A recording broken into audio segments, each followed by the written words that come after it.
It's time now for your weekly fishing reports and real-time outdoor news from the South region. This is Fox Sports Outdoors South. So, you go in, you sit down at your favorite restaurant at the corner table on a Friday night. You pick up the menu, you peruse down it, and you tell the waiter, I think I'll have the blackened tilapia. Did you ever stop to wonder, what is a tilapia? What does one look like? Where does it come from? How do they catch them? Well, on today's show, you're going to see my very first experience at a sport that's actually beginning to catch on around some parts of our region, and it's fishing for tilapia. I'd like to welcome you in right now to Glen Rose, Texas. This is Squaw Creek Lake, or Squaw Creek Reservoir. It's a power plant lake, and it is loaded with tilapia. We'll talk about where they come from, how they feed, and how you could actually take a bunch of kids out, catch a bunch of tilapia to take home and eat for your very own. While I'm out doing that in the Bass Tracker Pro Team 175 TXW, we're going to be taking you around the region for your local fishing reports. We've got an expert team of insider reporters today just waiting to give you all the latest information for your weekend fishing trip. So, let's get the boat launched, let's get out in Squaw Creek Lake, let's get started catching some tilapia. Let's take you to the FSN studios for your weekend planner. The Salooner tables are pointing to Sunday as the best opportunity for fishing this weekend. The peak activity should begin around 8:54 in the morning and again at 9:16 in the evening. The sun will rise at 7:14 and set at 7:26. And the moon will only be 11% illuminated. Stay with us, all of your fishing updates from around the region are on the way. And I'll return with Bassmaster elite angler Tommy Biffle with some advice on crankbait fishing. Fox Sports Outdoors is brought to you by Exide AGM Marine Batteries. Starts like new, stays like new longer. By Gene LaRue and Bobby Garland Lures. With our baits, a good day of fishing is in the bag. By Motor Guide, trolling motors engineered for anglers. And by Nitro Performance Fishing Boats. Welcome to the big leagues.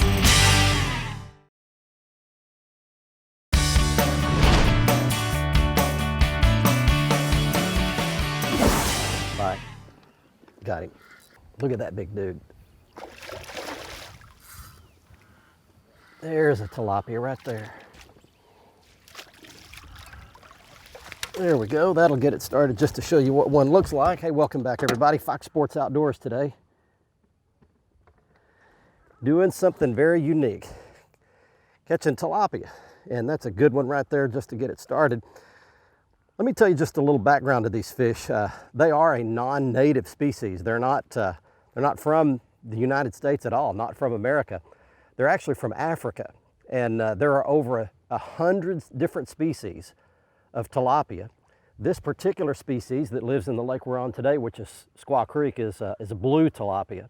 They were brought here and introduced into several lakes in the south to try to control vegetation, try to control all the grass and milfoil and hydrilla that was taking over a lot of the lakes in the south. And they do a very good job of that. The problem is they can spawn as often as every 2 weeks. So they can literally overtake a lake, a pond, or a reservoir very quickly. So you got to be very careful with them.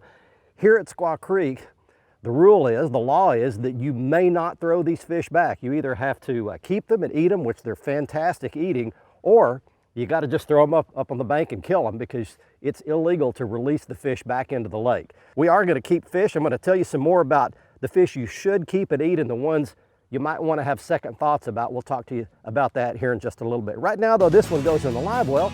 We get you some fishing reports started from your local lakes, rivers, and bays. In Tennessee and Kentucky, here's Crispin Pally. When considering a destination for your next family getaway or outdoor adventure, I would urge you to consider beautiful Benton County, Tennessee. Nestled along the banks of Kentucky Lake in West Tennessee, historic Benton County offers all the amenities that an outdoor enthusiast could ask for, served up with a heaping portion of southern charm. Visit this sportsman's paradise and experience why so many of us are proud to call it home. Hey guys, welcome to this week's Tennessee and Kentucky Fishing Report. Late summer, fall is on the horizon. What that means is the water temperature is actually starting to decrease, which is a great thing for fishing.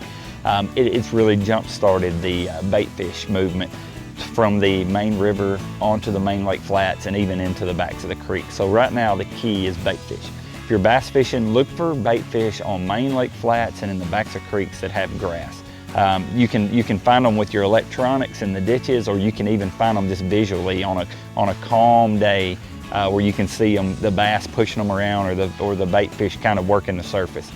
Topwater baits are awesome, fun way to catch fish, and very effective this time of year. Walking baits like a Strike King Sexy Dog are very effective. Buzz baits are always really good around the grass, as are spinner baits and soft plastic jerk baits. Crappie are also starting to migrate back into the creeks. Look for creek channel turns and just places where there's a ditch or something that intersects shallow water and there's some cover there, such as stake beds or stump rows or something of that nature. Catfish are also getting back shallower again. The whole food chain is really starting to migrate shallower. So as fall gets here, that's just going to amplify. The best fishing's right around the corner. We'd love to see you on the water in Tennessee and Kentucky.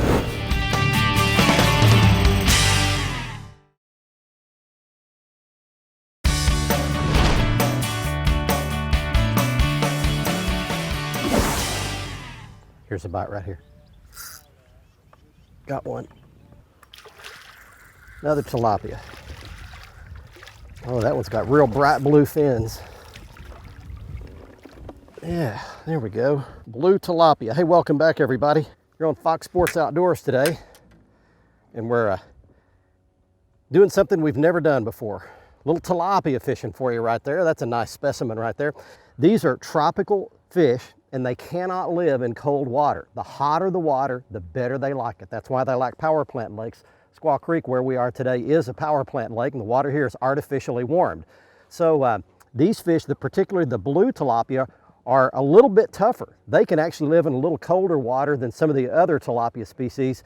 This particular one can live in water temperatures down to 45 degrees, which it never gets to in these power plant lakes, and that's why they thrive so well and actually overpopulate. Wild caught tilapia like these are really good eating, and they're good for you. But there are some warnings that are out on the farm raised tilapia. They deal with the omega-6 fatty acids that are not very good for human consumption.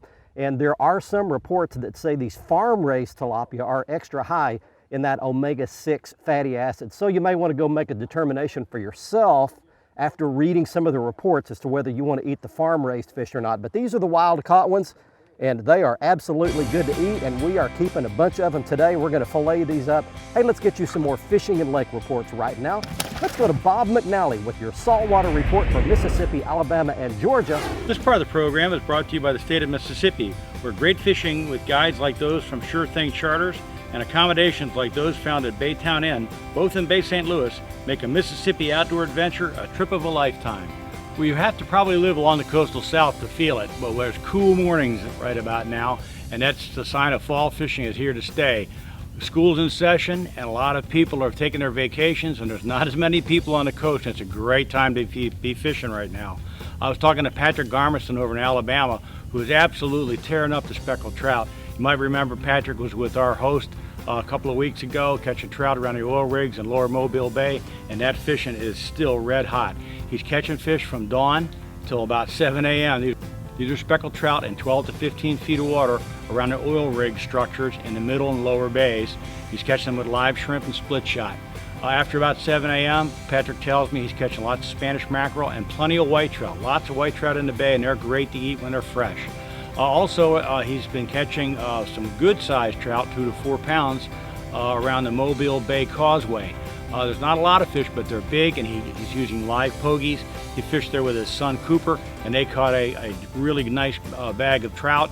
Cooper caught some very large fish. He's a young man, so he's another angler coming up in the field. Also on Mobile Bay, Captain Steve Lindsay and George Harrison had 3 triple-tailed of 21 pounds fishing the buoys and structures out on the bay, channel markers, with live shrimp. That fishing is still good, and if anglers want to get a shot at a big triple tail, now's the time to do it. Over in Mississippi, the fishing's been great for slot-sized redfish and some bulls, really all along the coast. The lower Pascagoula River's been good, Biloxi Bay has been good. They're catching trout around Cat Island, and there's also been some cobia around the channel markers. They're just barely legal, so watch those length limits, but there's fish there for jig fishermen. Over in Georgia, the tarpon fishing continues good behind the shrimp boats and around the pogie pods. There's plenty of sharks, and the inshore fishing for flounder and slot redfish is also doing well. So that's the report from the coastal south. Remember, next time on your water, take a youngster fishing with you. Welcome to the Alabama, Georgia, and Mississippi freshwater fishing action for this week. This report is sponsored by Barnsley Resort in Adairsville, Georgia. Experience a fall getaway with quaint luxury accommodations, historic ruins and gardens, 18 holes of golf, fine dining options, and outdoor sports. Step into a world utterly apart at Barnsley Resort. Now we're just a few days away from the official start of fall, and we're finally getting a hint of that autumn weather. The cool early mornings are promising better fishing to come, but right now you can still find some action. The channel catfish at Georgia's McDuffie Public Fishing Area near Augusta are biting. Now they have 7 ponds there that are from 5 to 37 acres in size, and 6 of them hold channel cats. Most of these fish are 14 inches or less, but there are some bigger ones too. The best tactic is fishing worms, chicken livers, or blood baits on the bottom. These public fishing area lakes have concrete boat ramps, restrooms, picnic areas. Some of them have fishing piers. McDuffie PFA is a great place for a fall family fishing outing. Over in Alabama, Lay Lake on the Coosa River near Clanton is hot for the spotted bass. This 12,000 acre impoundment has some spots that run up to about 18 inches. But there are also bigger fish there that weigh from 5 to 6 pounds. You can catch these fish all over the lake, but a real fall hot spot is in the tailwater of Logan Martin Dam at the upper end of the reservoir. Top baits to use are topwater lures, spinner baits, or swim baits. In South Mississippi, Lake Mary Crawford is hot for bluegill this week. This 128 acre public fishing lake is just west of Monticello, and it's noted for big brim. The lake record is a 1 pound 14 ounce bluegill. Place to be fishing in the fall is around the abundant stumps that are near shore. There's one swimming in a live earthworm, and he bit it. Paralyzed. Come in here. All right, there's one right there. Hey, tilapia fishing, man. Let me mention a couple of things real quick before the next break. Social media. We've really made a change, and we're updating everything on our Twitter feed. So if you want to see the latest fish pictures, video from us, Coast to Catch of the Week winners, lots more fishing information, you need to see it on our Twitter feed. The Twitter address you see at the bottom of your screen. We are still occasionally updating our Facebook page, but you need to join Twitter if for no other reason, just to follow us, because we put a lot of good stuff up there. And the other thing, all of our latest video, how-to videos, product videos, latest episodes, sneak peek previews. You'll be the first to see everything each week on our website at foxsportsoutdoors.com. Right below the latest episode, you'll see more episodes and video here. Click on that and you'll see the whole array of all of our latest videos. We'll be back for more tilapia fishing right after this. Fox Sports Outdoors is brought to you by Academy Sports and Outdoors. Right stuff, low price, every day. By Mercury Marine, celebrating 75 years of marine excellence. By Stren Fishing Lines, the standard of dependability. And by Tracker Boats. It's more than just a boat, it's a tracker.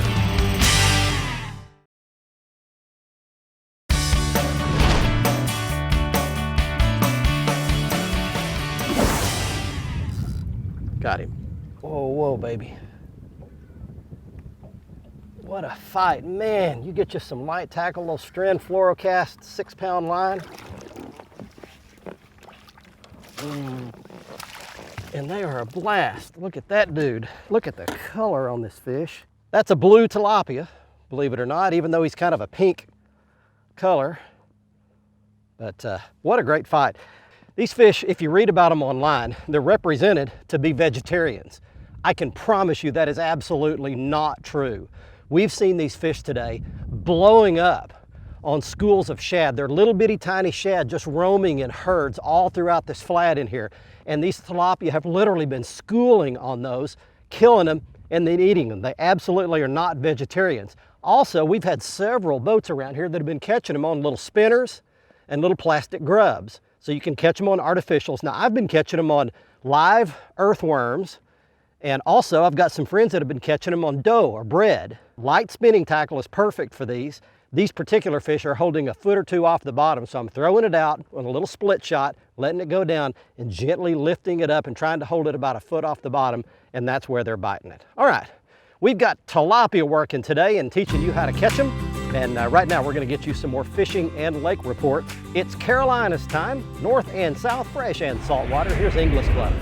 Hey folks, Captain E here with your Carolinas report. This week brought to you by Marshall's Marine. Located in Lake City in Georgetown, South Carolina, we're your bass boat leader since 1969. For all your nitro and bass tracker needs, visit www.marshallsmarine.com. And right now, I'm sitting on the beach here in Garden City, South Carolina, and the beaches along the Carolinas coastline, the bites are starting to heat up as we start moving into that fall pattern. With the mullet run and the menhaden moving along the beach, look for all the species you want to be located in the breakers. From flounder, black drum, red drum, to whiting, spots, and croaker.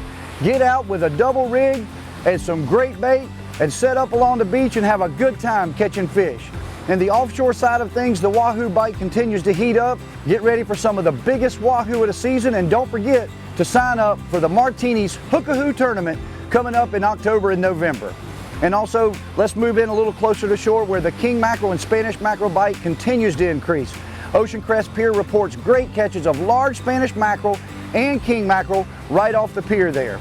Also, the king mackerel tournament realm of things, we've got the Rumble in the Jungle coming up next week, and at $35,000 for first place guaranteed, you've got to get out and register and fish in that tournament. The freshwater side of things, the water temperatures are starting to fall, the bass are moving back up into that shallower water chasing bait, and you can get out and catch some great bass this time of the year. And also the crappie are starting to turn on those brush piles. We're looking forward to getting out and target them. Hope you will too.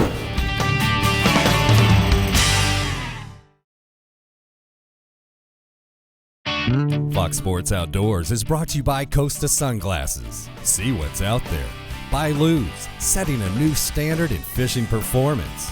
Feel the difference. By Strike King Lures, #1 in fishing. By Lowrance Electronics.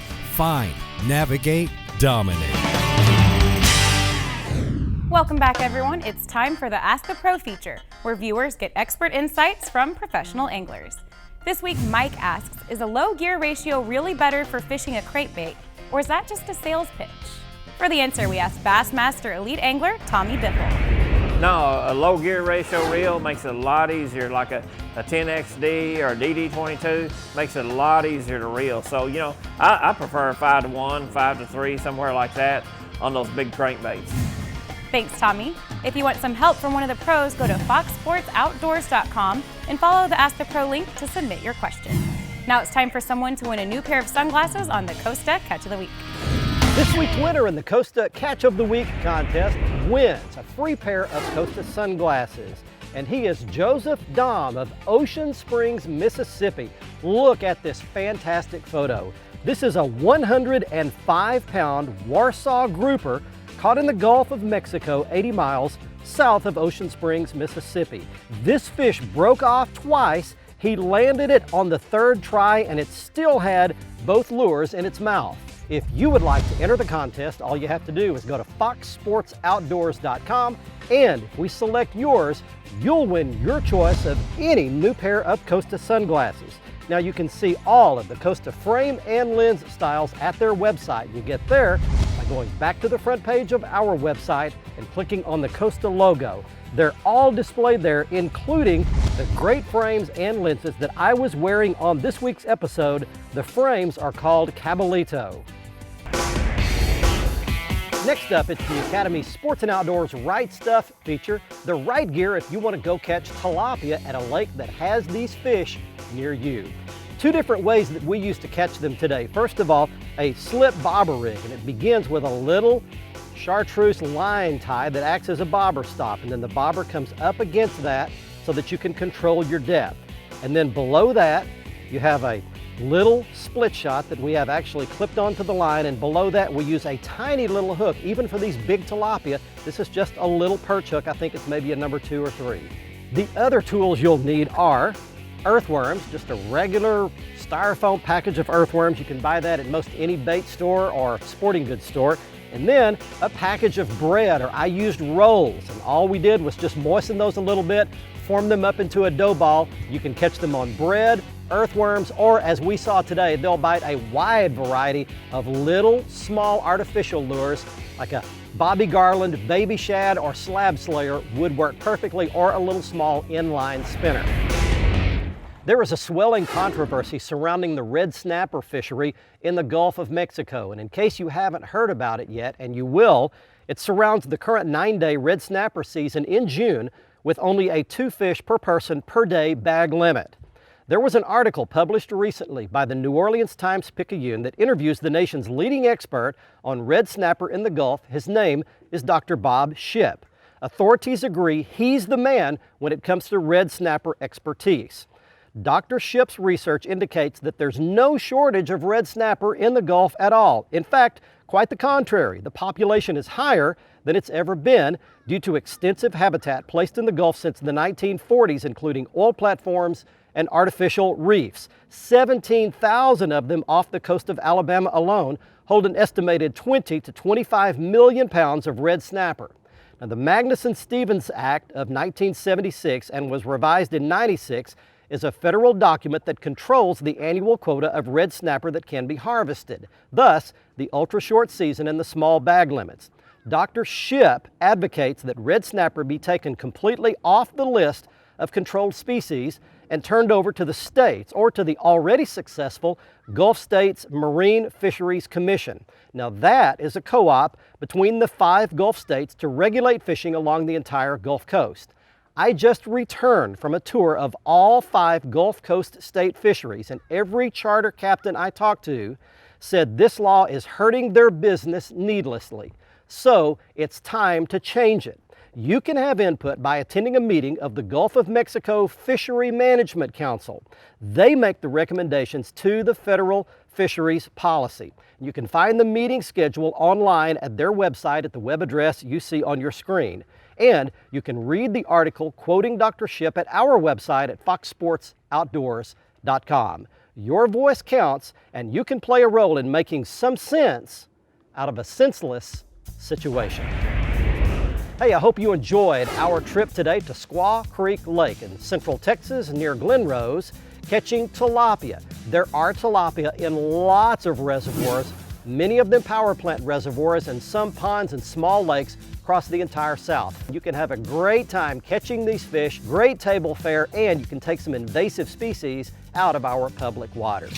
Hey, don't forget to join us next week. We'll be on Thursday at 6 p.m. with the repeat airing Sunday morning at 8 o'clock. And don't forget that our videos page is loaded up with our archived past episodes of our show, current episodes, sneak peek previews, how-to videos, and product videos, and you get there off the front page of our website by clicking on more episodes and video here. I'll meet you right back here next week. Until then, I'm Barry Stokes saying be safe, have fun. Bye-bye, y'all.